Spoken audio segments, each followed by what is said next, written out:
Assalamualaikum, alhamdulillahirrahmanirrahim. Bertemu kembali dalam pelajaran ilmu pengetahuan sosial bersama Pak Charlie. Pada kesempatan kali ini, Pak Charlie akan membahas materi tentang Indonesia pada masa demokrasi liberal, demokrasi terpimpin, Orde Baru, dan terakhir adalah reformasi. Ya, selanjutnya kita lihat pada bagian yang pertama. Indonesia pada masa demokrasi liberal. Indonesia menganut demokrasi liberal pada tahun 1950 sampai 1959. Ya. Dalam sistem ini, pemerintahan dipimpin oleh seorang Perdana Menteri dan Presiden sebagai kepala negara. Ya. Berdasarkan maklumat tanggal 3 November 1945, Indonesia menganut sistem multipartai. Pemilu pertama kali dilaksanakan pada tanggal 29 September 1955. Selama demokrasi liberal, Indonesia mengalami 7 pergantian kabinet. Ya. Jika kita lihat, ya, dari ketujuh kabinet ini, ya, pemilu pertama kali itu dilaksanakan pada masa kabinet Burhanuddin Harahap, ya, yang menjabat pada tahun 1955 sampai Maret 1956. Pemilu di sini itu tujuannya untuk memilih anggota konstituante, ya, dan anggota DPR seperti itu. Berikutnya, sistem ekonomi pada masa demokrasi liberal. Yang pertama, di sini ada program Benteng, ya, untuk menumbuhkan wiraswastawan pribumi. Yang kedua, kebijakan Banteng. Ekonomi kolonial berubah menjadi ekonomi nasional. Yang ketiga, Gunting Safrudin, yaitu pemotongan nilai mata uang. Kemudian ada nasionalisme dari The Japanese Bank menjadi Bank Indonesia. Kemudian ada persaingan finansial ekonomi Tokinek. Dan terakhir ada sistem ekonomi Alibaba, yaitu kerjasama pengusaha Cina dengan pengusaha pribumi. Nah, selanjutnya ini yang kedua, yaitu masa demokrasi terpimpin. Ya. Peralihan dari demokrasi liberal ke demokrasi terpimpin itu terjadi karena adanya kekacauan, ya, dalam situasi perpolitikan di Indonesia, yaitu di mana anggota konstituante itu tidak bisa melaksanakan tugasnya dalam menyusun, ya, undang-undang pengganti, ya, UUDS 1950, sehingga Soekarno pada saat itu, ya, mengambil inisiatif, ya, untuk mengatasi permasalahan dengan model pemerintahan demokrasi terpimpin dengan cara kembali kepada Undang-Undang Dasar 1945. Sehingga pada tanggal 5 Juli 1959, Presiden Soekarno mengeluarkan dekret presiden yang isinya membubarkan konstituante, ya, hasil pemilu 1955. Kemudian yang kedua, berlakunya kembali Undang-Undang Dasar 1945. Yang berikutnya, tidak berlakunya UUDS 1950 dan dibentuknya MPRS dan DPAS. Yang berikutnya, berlakunya Undang-Undang Dasar 1945 melalui dekret presiden, maka berlahirlah demokrasi liberal dan diganti dengan demokrasi terpimpin. Sehingga kabinet parlementer diganti menjadi kabinet presidensial. Yang berikutnya, dalam pelaksanaannya terdapat beberapa pelanggaran demokrasi terpimpin terhadap Undang-Undang Dasar 1945, di mana yang pertama, MPRS itu diangkat oleh presiden yang seharusnya melalui pemilu. Yang kedua, anggota DPRS juga diangkat presiden. DPR GR ditunjuk presiden, sedangkan DPR hasil pemilu itu dibubarkan. Yang berikutnya penetapan manifesto politik. Kemudian ada pengangkatan presiden seumur hidup. Yang terakhir penyimpangan politik luar negeri. Adanya poros Jakarta-Peking sehingga Indonesia cenderung ke blok timur atau membuka adanya peluang komunis sehingga PKI di sini mulai memperkuat posisinya dan melakukan pemberontakan pada tanggal 30 September atau yang dikenal dengan G30S PKI. Guna memulihkan keamanan, akhirnya Presiden Soekarno mengeluarkan surat perintah 11 Maret atau Super Semar. Setelah Super Semar inilah menjadi akhir dari runtuhnya rezim, runtuhnya Orde Lama dan akan digantikan nanti dengan Orde Baru yang dipimpin oleh Soeharto. Nah, berikutnya sistem ekonomi pada saat demokrasi terpimpin, yang pertama sistem ekonomi Deperdas, itu menyiapkan undang-undang pembangunan nasional. Ada kebijakan sharing, kemudian ada dekon, deklarasi ekonomi.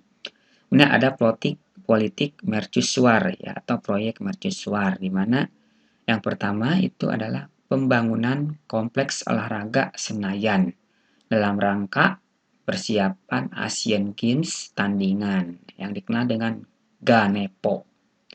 Kemudian ada pembangunan monumen nasional dan terakhir ada proyek Sarinah merupakan gedung pencakar langit pertama yang dibuat Yang berikutnya ada Indonesia pada masa Orde Baru di mana setelah dikeluarkannya surat perintah 11 Maret atau dikenal dengan Super Semar, maka itu PKI itu harus dibubarkan. Soeharto mengeluarkan surat keputusan yang berisinya larangan terhadap PKI. Kemudian adanya penyederhanaan partai politik Jadi pemerintah di masa Orde Baru melakukan penyederhanaan politik yang tadinya banyak partai kemudian berubah menjadi hanya ada 3 partai. Yang pertama adalah P3, yang kedua adalah PDI, dan yang ketiga adalah golongan karya. Berikutnya, kehidupan politik masa Orde Baru. Adanya pemilihan umum yaitu sebanyak 6 kali dimulai tahun 71 sampai dengan 97. Nah, namun dari sekian pemilu yang dilaksanakan itu selalu suara mayoritas itu dimenangkan oleh partai Golkar sebagai partai penguasa atau partai pemerintahan Orde Baru. Yang berikutnya ada peran ganda atau dwifungsi ABRI, di mana ABRI itu pada saat Orde Baru itu bisa melakukan politik praktis atau bisa memegang jabatan dalam pemerintahan seperti menjadi wali kota, menjadi duta besar, menjadi gubernur, dan jabatan-jabatan lainnya. Setelah pemerintahan Orde Baru selesai, dwifungsi ABRI masa reformasi ini sudah dihapus Berikutnya Indonesia pada masa reformasi Di masa reformasi ada Presiden B.J. Habibie sebagai presiden ketiga. Kemudian berikutnya digantikan oleh Presiden Abdurrahman Wahid atau yang dikenal dengan Gus Dur. Kemudian yang kelima itu ada Presiden Megawati Soekarno Putri. Yang keenam ada Susilo Bambang Yudhoyono. Dan yang terakhir yang ketujuh sekarang itu Presiden Joko Widodo. Yang ketujuh. Berikutnya ada reformasi di Indonesia itu terjadi pada tahun 1998 di mana adanya ketidakpercayaan dari rakyat terhadap pemerintah karena disinyalir maraknya KKN korupsi, kolusi, dan nepotisme. Selain itu, perekonomian juga semakin terpuruk, ya, dan hukum itu susah untuk ditegakkan. Nah, yang berikutnya, kehidupan sosial dan pendidikan era reformasi. Ya. Kehidupan sosial, ya, di era reformasi itu sudah ada peningkatan, ya, sehingga sudah pulih kembali, ya, mulai bangkit. Pada masa reformasi, masyarakat lebih bebas menyuarakan aspirasinya, ya, tidak dikekang seperti pada masa Orde Baru.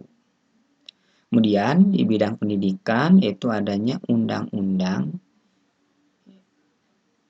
amanat Undang-Undang 1945, ya, yang isinya adalah APBN itu minimal itu 20% dialokasikan untuk pendidikan. Yang berikutnya ada Undang-Undang Nomor 22 tahun 1999 tentang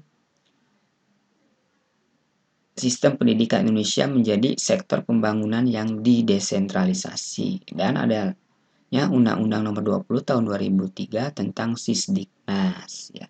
Di masa reformasi ini sudah mengalami beberapa kali pergantian kurikulum, mulai dari KBK, KTSP, kurikulum 2013, ya.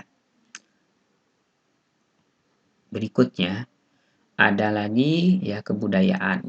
Dalam bidang kebudayaan, pelestarian budaya dengan mendaftarkan budaya Indonesia ke UNESCO. Yang berikutnya, beberapa warisan budaya Indonesia yang telah mendapatkan pengakuan internasional, diantaranya Candi Borobudur, Candi Prambanan, ya, situs sejarah, Sangiran, ya. Warisan karya budaya tak benda lainnya adalah wayang, keris, batik, angklung, taman, tari saman, dan noken. Itu bidang kebudayaan. Kemudian kehidupan politik pada masa reformasi.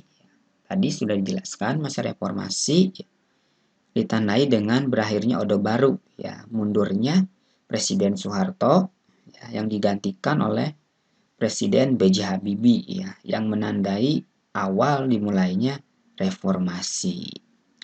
Pembenahan di bidang politik, ya, diantaranya reformasi di bidang ideologi, pemberdayaan DPR, MPR, DPRD sebagai wujud kedaulatan rakyat, formasi lembaga kepresidenan, kemudian memperdayakan partai politik, ya, menyelenggarakan pemilu, birokrasi sipil mengarah pada terciptanya institusi birokrasi yang netral.